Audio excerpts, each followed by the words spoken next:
안녕하세요. 완스텔링의 혜원입니다.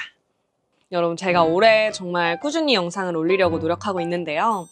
이제부터 그 아래에 메일이나 그 댓글로 여러분들의 고민을 좀 남겨주시면 제가 관련해서 한번 영상을 만들어 보도록 하겠습니다. 그래서 지금 처음이라 이제 사연이 없는 관계로 이번 영상은 제 주변 사람들이 아직도 저한테 정말 많이 고민 상담하는 주제인 바로 인간관계에 대한 이야기를 해볼까 해요. 인간관계가 참 초연해졌다 생각해도 또 연연하게 되고 또 인간관계로 많이 상처를 받기도 하는 것 같은데요. 저도 이제 20살부터 되게 많은 단체 생활을 하면서 다양한 군의 사람들과 친해져도 보고 멀어지기도 하고 그 과정에서 상처도 꽤나 받았어요. 하지만 그러면서 좀 제가 얻었던, 깨달았던 좀 저만의 인간관계에 덜 상처받는 방법 5가지 정도 여러분과 함께 공유를 해볼까 해요. 첫 번째, 친해질 때는 노력하되 멀어질 때는 애쓰지 마세요. 저는 인간관계에 물론 노력이 정말 필요하다 생각을 해요. 친해지고 싶은 사람이 있거나 그 관계를 유지하고 싶을 때 당연히 노력을 해야겠죠. 하지만 저는 멀어질 때는 애쓰지 말자라는 게 제 원칙이에요. 시절 인연이란 단어처럼 누군가랑 한때 가깝게 친해질 수 있는 것처럼 상황이 바뀌게 되면 자연스럽게 멀어질 수도 있다라고 생각을 해요. 물론 오래 관계를 이어나가면 너무나 좋죠. 하지만 여러 가지 이유로 멀어지는 게 보인다면 그거에 매달릴 필요는 없는 것 같아요.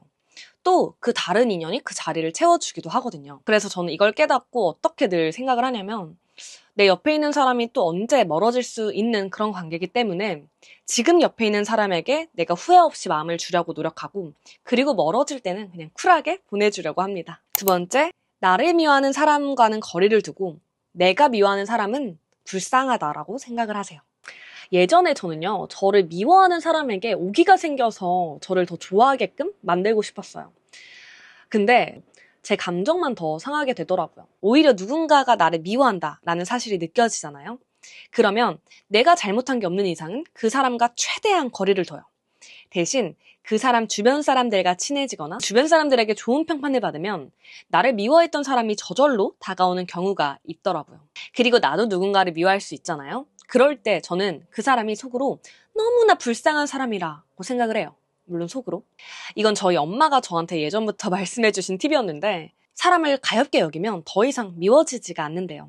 예를 들어 되게 못돼먹은 성격 때문에 너무 미운 사람이 있어. 그러면 저 사람은 저 성격으로 정말 얼마나 많은 사람들로부터 미움을 받았을까? 아, 정말 불쌍하다라고 생각하면 오히려 측은지심 느끼고 가엽게 여겨져서 미움의 감정이 더 커지진 않더라고요. 세 번째, 상대방에게 기대를 하지 마세요. 기대는 모든 심적 고통의 근원이다 라는 셰익스피어 말처럼 저는 인간관계를 망치는 가장 큰 이유가 바로 상대방에 대한 기대에 있다고 생각을 해요. 내가 호의를 베푼 만큼 돌려받을 기대도 하지 말고 상대방이 변할 거라는 기대도 말고 어려울 때 그들이 나를 분명히 도와줄 거라는 기대도 버리세요.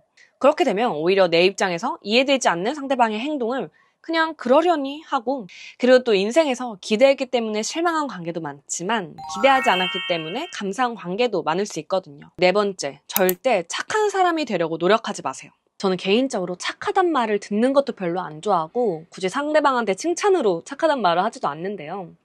사실 예전에는 전 모든 사람들한테 좀 좋은 사람이고 싶어서 일부러 착하게 하려고 좀 노력을 했었거든요. 근데 그것만큼 저를 깎아먹는 일이 없는 것 같더라고요. 물론 진짜 본투비 엔젤 그냥 다 상관없어 하시는 분들은 그렇게 하시면 돼요.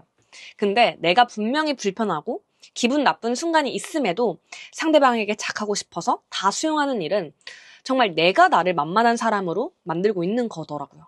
그리고 나서 상처받고 누구 탓할 수도 없어요. 내가 나를 그렇게 만들었는데.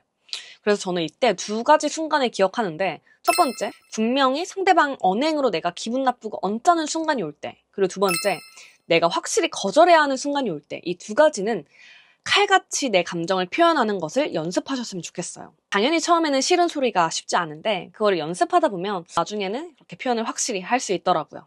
저는 요즘에는 착한 사람보다는 할 말을 하는 따뜻한 사람이 되는 게 제 목표입니다. 그리고 5번째, 자존감이 많이 낮은 사람, 그리고 나르시시즘과는 제발 거리를 두세요. 이 2가지 유형의 사람만 구분해도 인간관계 상처받을 확률 반으로는 낮아진다라고 말할 수 있을 것 같아요. 일단 자존감이 너무 많이 낮은 사람의 문제는 뭐냐면 열등감인데요. 열등감이 지속되면 가장 가까이 있는 사람의 자존감을 함께 내려치면서 자신의 자존감을 올리려고 하더라고요. 그리고 나르시즘. 이 사람은 정말 자아가 비대하기 때문에 자기 자신이 참 대단하고 그래서 자기의 흠집나는 거를 너무 극도로 예민해요. 그렇기 때문에 남의 조언은 받아들이지 않으면서 내 주장은 남에게 관철시키려고 하죠. 그래서 저는 이 두 가지 유형이라고 생각이 되면 손절까지는 아니어도 최대한 좀 거리를 두려고 노력을 해요. 왜냐면 생각, 말, 행동은 정말 주변 사람들에게 전염이 쉽게 되거든요.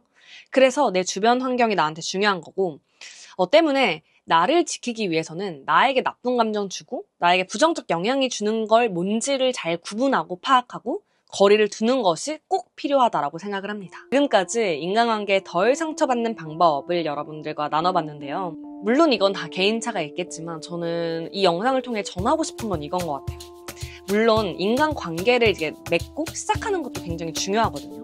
근데 그거를 좀 잘 마무리하고 그 관계와 좀 거리를 두고 그리고 그 관계로부터 나의 감정, 온전히 나를 좀 지키는 것을 좀 중요하게 생각을 하셨으면 좋겠어요. 가끔 자기를 잃으면서 그 관계를 붙잡으려고 하는 사람들이 있거든요. 그래서 저는 여러분들이 좀 덜 상처받고 건강한 인간관계를 맺어 나갔으면 좋겠습니다. 지금까지 원스텔링의 혜원이었습니다. 안녕.